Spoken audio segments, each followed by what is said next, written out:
অজ্ঞান অবস্থায় আঘাত করলে সে সঠিকভাবে আঘাত উপলব্ধি করতে পারবে না। কাজেই প্রতিটি আঘাত করবে জ্ঞান থাকা অবস্থায়, যাতে করে সে হাড়ে হাড়ে উপলব্ধি করতে পারে বামুন হয়ে চাঁদের পানে হাত বাড়াবার পরিণতি কত মর্মান্তিক। ঠিক ঠিক বলেছেন মহারাজ। আর শোনো, জ্ঞান ফিরলেই 7 দিনের জন্য ওর বুকে পাথর চাপা দিয়ে রাখবে। যথা আদেশ মহারাজ। এই নিজে ওকে।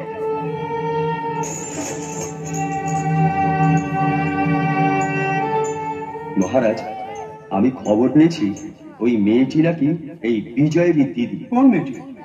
যে রূপসী মেয়েটির কণ্ঠ শুনে আপনি মুগ্ধ হয়েছিলেন।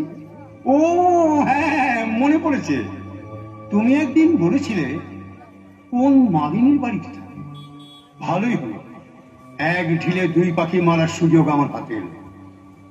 একদিকে প্রতিশোধের সুযোগ নেওয়া, আর একদিকে রূপসী রূপবান